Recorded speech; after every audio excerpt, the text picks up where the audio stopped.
All right, so welcome today's podcast, and we are in Pamplona, in Spain, beautiful city. With the Liz today, we'll have the first our podcast regarding to our European Union project, Consumo Justo. Hello, welcome, Liz. How are you? Good, very good. It's really nice to be there. Yeah, how it's going the workshop? Well, for now on, it's getting really well. I feel Yeah. like people are getting a lot of work done, a lot of exchanges of good practices. It's really nice to have everybody here. Yeah. So yeah, pretty excited. I know you well, but can you briefly explain yourself? Who are you? What's your name? Where are you coming from? So I'm Liz. I'm coming from France. I'm working with the organization WIPSI for a few months now. So here I'm working with European projects Yes. and as well as a youth worker. Perfect. Thank you very much for the brief information. So in today's session, that we are having the podcast is regarding to our Consumo Justo project. So I can ask you, can you briefly explain what is Consumo Justo project? Well, the idea behind the Consumo Justo project is for young people and youth workers to rethink the way they consume, the way they use responsible consumption in their food, in their clothes, in Yes. everything they use. Yeah. So the idea is for us to rethink the Yeah. way they consume. So to let them engage with the society, that they know what is the the ethical consumption and how can they be aware of the using the stuff that they are in daily life they are using, right? Yeah, exactly. Perfect. So I would like to ask you, how aware are the young people in your country about the ethical consumption? From In my you said country, you said you are coming from France, right? So can you explain how is the young people aware of the ethical consumption? I feel it's quite complicated because there's always this idea of where to find things that were equitable and how to find them and how much will it cost. I feel like the main issue for young people behind responsible consumption, ethical consumption, is the price behind the food, the clothes. Yes. But I feel also like there's a lot more of young people rethinking the way they want to consume and paying attention to the way they consume. Yeah, perfect. So, in your country, I think people are aware, but when it comes to yourself, how, when it comes to fair and the local and the ethical consumption mean to you, rather than the young people in your country, for you? For me, Yeah. well, it's the idea of consuming some things that are local, something that are allowing producers to have the right wage. It's to consume things that are not destroying our planet, are not coming from the other side of the world.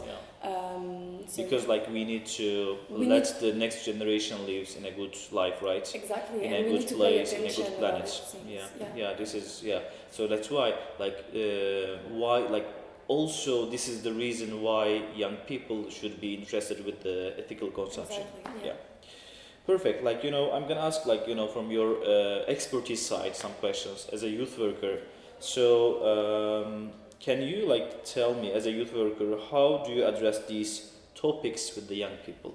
So how you implement, how do you explain them that let them rethink while buying and using the stuff that they are having in their life? Well, I feel like we need first to make them realize why is it important to have a consumption that is responsible, fair, equitable. So we need to inform them at first. We need to show them facts and to tell them, well, this is your t-shirt and this is how much the person who made your t-shirt was paid. Yeah. Like we need at first to make them realize things. Here in Pamplona, like, you know, from yesterday and until today, we are having like branch of workshop. So I've seen in the workshop, like, it's really like, you know, interested and kind of informative, I can say.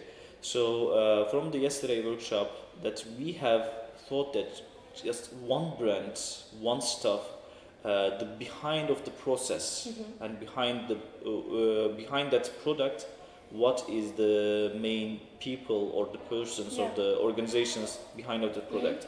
So do you address that with the young people also, like, you know, let them rethink? That's exactly the kind of things we need to address with them.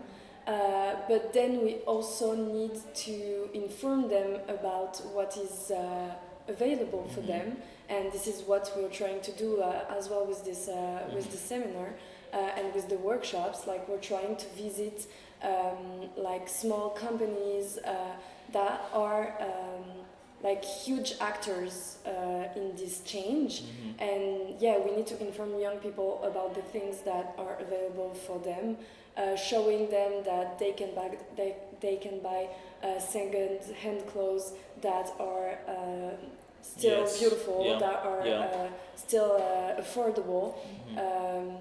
We need to inform them about the consequences and about the tools available for them. Yeah. So, like, then I'm gonna ask you, like, what this project or this seminar, this workshop, you know, add to your toolbox, like, you know. Yeah. Well, the idea here, what is amazing for me, is that I can learn from other countries.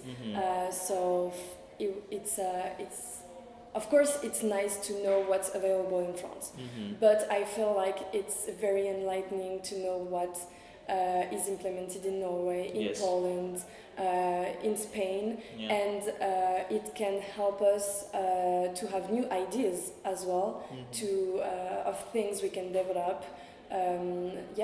So, like, you know, this is a kind of seminar or the workshop that we are exchanging the ideas. Yeah, exactly. The things are implementing for you know, to let young people rethink how the ethical consumption is working in other countries that we can learn, right? Exactly. That's right. That's cool. So, in a last step, I'm gonna ask you, like, after this seminar, what would you like to change in your own consumption habits as a personal, like, you know, just I would like to be more careful and maybe to look more for small producers like near to where I live. Because I moved pretty recently and I'm not very aware of what's available next to me. So that's what I would change. Definitely gonna shop the second hand, right? Of course. Okay. So the last question. Okay, what kind of planet or the world, let's say, our planets, do you hope to see? Do you imagine to see in 10 years? Because right now, like, you know, the life is changing, like, you know, this is a kind of typical saying, but life is changing really fast. So right now we are also counting, like, how AI and, like, you know, that we are using, like, kind of prompts in our chat spots that is producing the CO2 emission, right?